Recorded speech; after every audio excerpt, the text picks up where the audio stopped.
샬롬, 이동춘 목사입니다. 오늘도 여러분의 삶이 주님의 평안으로 가득하시길 기원하며 하나님의 말씀을 나누겠습니다. 오늘 주시는 말씀은 누가복음 2장 14절과 19장 38절의 말씀입니다. 지극히 높은 곳에서는 하나님께 영광이요 땅에서는 하나님이 기뻐하신 사람들 중에 평화로다 하니라. 이르되 찬송하리로다 주의 이름으로 오시는 왕이요 하늘에는 평화요 가장 높은 곳에는 영광이로다 하니. 아멘. 누가복음 2장 14절 말씀과 19장 38절 말씀을 본문으로 평화 크리스마스를 만듭시다 라는 제목으로 말씀을 나누도록 하겠습니다. 성탄절을 전후로 이런 인사가 오고 가죠. 메리 크리스마스! 성탄에 기쁜 일 많이 생기시기 바랍니다 라는 덕담입니다. 그런데 궁금한 것이 있습니다. 메리, 즉 기쁨은 어디서 오는 것일까요? 자동적으로 올까요? 그랬으면 좋겠습니다. 가만히 있는데도 기쁨이 왔으면 좋겠습니다. 그런데 기쁨은 그렇게 오지 않습니다. 수고해야 합니다. 그것도 많이 수고해야 합니다. 그런데 수고한다고 늘 기쁨이 따라붙는 것은 아닙니다. 기쁨이 외면할 때도 많습니다. 그렇다면 기쁨은 어떻게 오는 것일까요? 우리가 함께 읽은 본문은 누가복음 두 곳입니다. 2장 14절과 19장 38절입니다. 두 본문은 각각 평화와 영광이라는 단어를 갖고 있습니다. 그리고 그 단어들이 주목하는 주체도 같습니다. 예수 그리스도이십니다. 그러나 상황은 다릅니다. 2장은 예수님의 탄생을 알리는 천사들로부터 나온 말씀이고 19장은 예수님이 나귀를 타고 예루살렘 성을 입성하시는 중에 군중들로부터 나온 말씀입니다. 오늘은 평화라는 단어에 주목해서 말씀을 보려고 합니다. 평화 중 하나는 땅을 상대로, 다른 하나는 하늘을 상대로 사용되고 있습니다. 2장은 땅을 상대로, 19장은 하늘을 상대로 평화를 사용하고 있습니다. 그렇다면 이렇게 평화의 대상이 다른 이유가 무엇일까요? 같은 의미인데 표현이 달라진 것일까요? 아니면 각각의 의미가 통일성을 갖고 있는 것일까요? 먼저 2장 14절을 보죠. 지극히 높은 곳에서는 하나님께 영광이요 땅에서는 하나님이 기뻐하신 사람들 중에 평화로다 하니라. 이 말씀을 정확하게 이해하기 위해 누가 영광이 되고 평화가 되는지를 정리해 보겠습니다. 그 누구는 예수 그리스도이십니다. 예수님이 하나님께 영광이 되고 땅 위에 평화가 된다는 말씀입니다. 더 정확하게 말하면 예수님이 사람이 되신 것이 하나님께 영광이요 땅 위에 사람들에게는 평화가 된다는 말씀입니다. 그런데 궁금한 것이 있습니다. 예수님이 사람이 되신 일이 땅 위의 사람들에게 평화가 된다는 것은 이해하겠는데 하나님께 영광이 된다는 것은 의아합니다. 왜냐하면 예수님을 사람 되게 하신 것은 사지로 내몬 것이기 때문입니다. 아들을 죽게 한 것이 어찌 영광일 수 있겠습니까?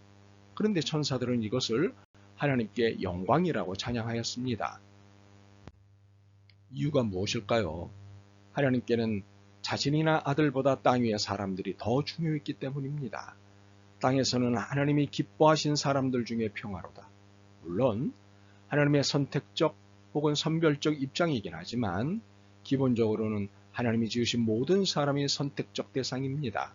그래서 하나님이 기뻐하신 사람들 중에를 이중적 의미로 읽어야 합니다.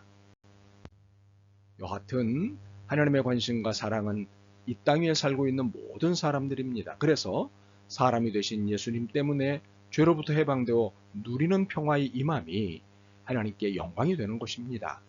결국 우리의 인생에서 평화는 예수님과의 관계를 통해서만 얻고 누릴 수 있는 것입니다. 이렇게 2장 14절을 이해한 것을 토대로 19장 38절을 보겠습니다. 이르되 찬송하리로다 주의 이름으로 오시는 왕이여 하늘에는 평화요 가장 높은 곳에는 영광이로다 하니. 예루살렘 성에 입성하시는 예수님을 향해 군중들이 찬송한 내용은 하늘에는 평화요 가장 높은 곳에서는 영광이라고 했습니다.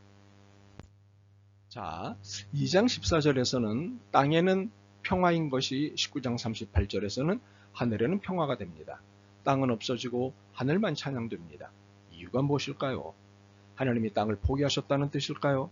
아니면 찬양하는 사람들이 자신들이 살고 있는 땅에 진저리가 난 것일까요? 혹시 땅에서의 평화 이루기가 실패했다는 것일까요? 이것은 실패하고 포기하고의 문제가 아닙니다. 더욱이 하나님께는 실패도 없고 포기도 없다는 사실을 안다면 이런 논변은 의미가 없습니다. 이 찬양은 사람들이 지어낸 것이 아니라 성령의 감동으로 부른 노래입니다. 하나님이 고백하게 하신 노래입니다. 그러므로 실패를 담은 노래가 아니라 주님의 승리를 담은 노래입니다. 즉 주님이 사람이 되어 십자가를 지심이 땅 위의 사람들에게 죄로부터 해방을 가져오고 이것이 평화가 되니 이것이 곧 하늘의 평화라는 것입니다. 예수님께서 베드로에게 이런 말씀을 주셨습니다. 내가 땅에서 묶으면 하늘에서도 묶을 것이요 땅에서 풀면 하늘에서도 풀 것이다. 이 말씀을 오늘 우리가 읽고 있는 두 절의 말씀에 적용해 보면 땅의 기쁨이 하늘의 기쁨이요 땅의 평화가 하늘의 평화라는 것입니다. 하나님의 관심과 사랑은 하늘 보좌에 있는 것이 아니라 그 거룩한 보좌를 버리기까지 사랑하시는 땅 위의 사람, 땅 위의 피조물들에게 있으신 것입니다. 그러므로 구원의 평화가 하늘의 평화인 것이고 하나님의 기쁨이 되시는 것입니다. 그런데 땅 위의 평화는 개인 구원에만 한정되는 것이 아닙니다. 이 세상의 구원, 소위 사회 구원도 평화의 대상입니다. 여러분의 눈으로 보기에 이 세상에 평화가 넘치고 있다고 보십니까? 그렇지 않다고 보십니까? 이 세상은 여전히 평화보다는 전쟁과 분열이 더 많습니다.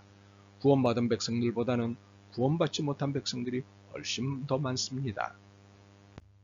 그러므로 땅 위의 평화는 여전히 요원합니다. 물론 예수님의 평화 선언이 있기는 했지만 현실적으로 평화는 여전히 안타까운 상황입니다. 그래서 여기서 우리가 하나님의 협력자로서 해야 할 역할이 있습니다. 평화를 만드는 자의 역할입니다. 선포된 평화를 현실적 평화로 정착시키는 역할입니다. 이것이 소금과 빛으로 살아가는 그리스도인의 역할입니다. 그러므로 무엇보다도 그리스도인인 우리는 현실적으로 결여된 평화를 위해 수고하는 삶을 살아내야 합니다. 전쟁과 다툼을 종식시킬 방안을 찾는 일과 이를 실천하는 일에 수고해야 합니다. 그 어떤 전쟁도 용납해서는 안 됩니다. 소위 악의 축을 제거한다는 명분도 용납되어서는 안 됩니다. 우리는 전쟁을 불허하는 대신 평화를 제안해야 합니다. 평화를 이루기 위해 수고해야 합니다. 우리는 평화를 만드는 자로 부름을 받았습니다. 이것이 예수님께서 인간으로 오신 이후에 부합한 삶이고 신앙입니다. 이를 잊지 않기 위해 오늘부터 우리의 덕담은 메리 크리스마스와 함께 평화 크리스마스를 병행했으면 좋겠습니다. 평화 크리스마스. 아멘. 주님, 저희들은 평화의 왕 앞에서 여전히 싸우고 전쟁하고 있습니다. 불쌍히 여기시옵소서. 전쟁을 하면서 전쟁을 좋아하면서 메리 크리스마스를 외치는 이 모순을 불쌍히 여기시옵소서. 평화 크리스마스가 될 수 있게 평화의 사도의 삶을 살게 도와주옵소서. 예수 그리스도의 이름으로 기도드립니다. 아멘. 오늘도 여러분의 믿음과 삶을 응원합니다. 사랑합니다.